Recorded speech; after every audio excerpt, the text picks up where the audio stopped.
Celebrity Rehab Day 32, probably. I had a solo session today with my female therapist. I haven't seen her since before the whole me exploding last week on my male therapist. She said, "Yeah, I let you see him again because I figured you guys just needed to sort that out." And real, because we did. We did. Today we talked about next steps again and moving forward, and it's just been on my mind a lot. I have a lot of decisions to make. Not that I have a lot of decisions to make. She was talking about how it seems like I already know what I want to do, but then the fear that I have comes, and it's so big and like overbearing that it like makes me seem like I don't know what to do because the fear is louder than what I know I already want to do and like real. And so I talked it out with her, and I'm going to talk it out here because I'm still grappling with it. I'm only going to be here until April 17th, and then after that I will be going back to Yellowknife. I'd like to go on a trip to Africa for at least a month for my birthday, but when I do get back to Yellowknife, it will be to move. I can't stay there anymore. And I've stayed there this long, honestly, because one, I was making a buttload of money, the most I've ever made in my life, but two, it's the first time I feel like I have so much community around me. Like, I can go over to a friend's house on a Tuesday night and spend time and eat dinner. I don't have to, let's plan 2 weeks in advance, and it could only be on a weekend, and this, that, the third. Like, I can go over after work. I used to walk to my dad's house every day after work and smoke a blunt and drink wine, and we'd have a great time. And then I'd get home by like 9-10 p.m. And it's the first time I've lived somewhere where I had multiple people who I could be with when I needed to be with somebody. I need a hug, I can go over to a friend's house. I'm hungry and I don't want to cook, I can go over to a friend's house. I want to watch horror movies and do drugs all weekend. I got a friend's house that I could go over to and do that. And I know that I can create community anywhere. My life has been a testament of that, but it just feels so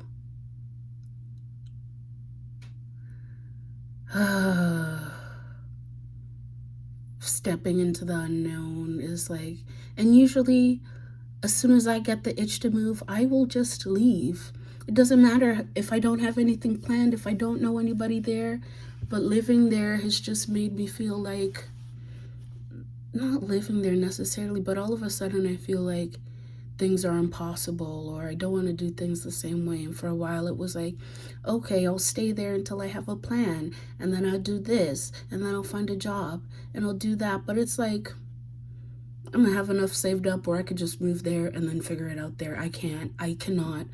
Living in Yellowknife has made me shrink myself so fucking much. And as much as I hate being in Edmonton made me realize that, because here I take myself on solo dates all the time. I take myself to the movies. I have dinner dates by myself on Sundays. I go to the pottery studio and I paint.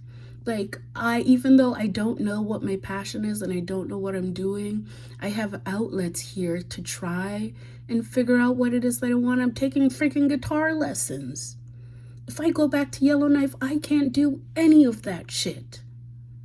It was good for slowing down. I really was at a point in my life that I needed to slow down when I was there and get some structure and stability. And I've realized that what is considered stability and success to other people makes me want to unalive myself. It is such a boring and unfulfilling existence. I don't know if I'm going to work a 9-to-5 again or how that'll be, but I think I've just been trying to be an adult like everybody else, whatever the fuck that means. And it has been, I keep saying that working at the library and the incident that happened there is what destroyed my passion. But really, it's been a long time coming with living in Yellowknife. Every year I've stayed there, it's been like I lose a little bit more of myself. I feel like an overgrown goldfish in a too small for me fishbowl, but I just didn't want to leave because so many people that I love are there. And as hard as it is to say goodbye, it's not even goodbye, it's a see you later. It just feels like a death of sorts. And even though I'm constantly reinventing myself, it is tiring. It is so fucking tiring. I don't know anybody that reinvents themselves more than I do. And I guess I make it look so easy and seamless. It's not. It's not. I'm tired of not having anybody to guide me into what I'm going to do because nobody else is doing what I'm doing. It's an exhausting path. It is so exhausting. And then we were talking about, she was telling me just how proud she is of me for getting angry and expressing my anger. And I was just letting her know this is the most that I've ever been, like, congratulated for expressing emotions. I definitely did not grow up in a household where it was good for me to express emotions. I've never been in romantic relationships where it was good for me to express emotions. So just being reminded so often this last week how proud everybody is of me for being able to express my anger is just been so mind-blowing to me. And she was talking about how it made sense for me to blow up at my other therapist the way I did because he did something that hurt me, and he wasn't hearing that he hurt me. And so I got to a point where I just blew up, and I needed him to hold some of that hurt with me. And when she said it better than I did. It really stuck with me because I unblocked Alfred last week. I don't know what possessed me to do it, but I guess I just wasn't done yet. I wasn't done, and so I unblocked him, and we talked for a couple of days, and I mean, the banter was still great. We still have great banter, but that was never the problem. The problem was that he was avoidant, and this time around, every chance I got was like, first of all, I told that nigga, I don't trust you. I don't trust you. Whenever you try to ask me anything about my life, I'd be like, why would I tell you anything? I don't trust you. And you're not doing anything to make me trust you. Like, you're not asking what can I do so that you trust me again, And so I think after a couple of times of talking, well, not after a couple of times, every time I would talk to him, I'd be giddy while we do talk, but as soon as I hang up the phone, I'd like hate myself for it. And I'd just be like, why the fuck am I doing this to myself? Like, I thought that I liked him. It's really just the conversations we have, because my gosh, I've connected with a lot of fucking boring people, men and women, this year when it comes to having conversations. It just wasn't the same, but I think that I was taking that as he's the only one that I'll ever be able to have that kind of banter with, when it's just like, no, that's just telling me that that is something that I need in romantic connections going forward. If we don't have good banter, I don't care how good you look on paper, how good you look in person in real life. Like, I just cannot do it. I can't shrink myself in any other aspect anymore because I feel like I'm gonna explode when I realize how much I've been fucking shrinking myself. And he just doesn't care to like know how he hurt me or like hold any of the hurt that he's caused in my life. And it took me until today to really realize that and sit with it. Like, this man is not emotionally mature enough to be accountable for the hurt that he's caused you. Even though he's apologized, he's only apologized because I've prompted him to. And Not to say that he'll never change, but by the time he changes, I'll be so much more, how do I put it into words? The level I will be at emotionally will have greatly surpassed where he is at when he learns how to be accountable for the hurt that he causes people. And I am no longer willing to wait for him or to try and close that gap by shrinking myself just so we can have good fucking banter.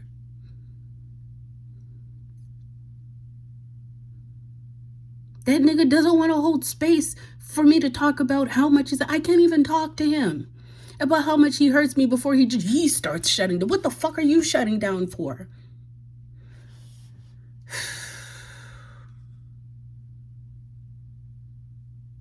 I want to cry. I just feel very lost.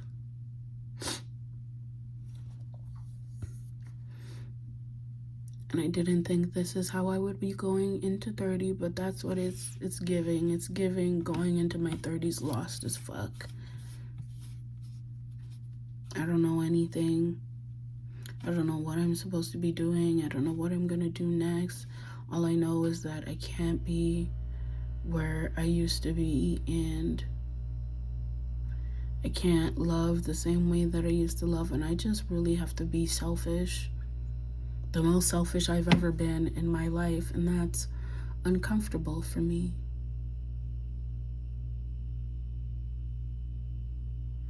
But she was telling me how she was my therapist, was on medical leave for a while, and she went back to the job that she had left because of medical leave a couple of times before she realized it's actually not worth it to be stable or to stay in this place because I'm stable, because it's costing me my peace of mind.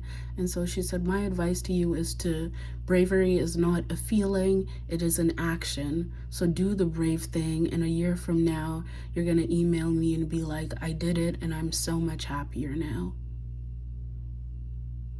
And so I know that by summer this year, I'm not going to be where I was. I'm not going to be in Yellowknife. I know that for sure. I can't be. Which means I'm going to have to take some leaps of faith, and I've done it before. And I really just need to trust myself. It has been very hard to trust myself. I would think that going through this process would make me trust myself more, but here I am.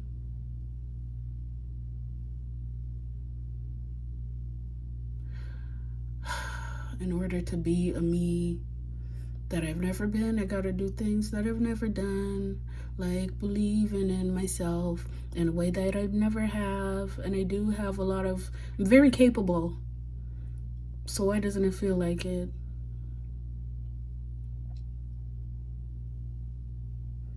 And I can try and sit down and say, I'm gonna plan this and plan until I die.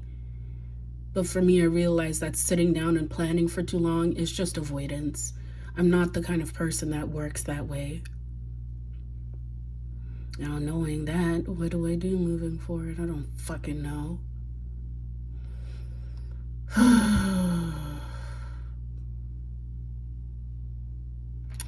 And that was Celebrity Rehab today.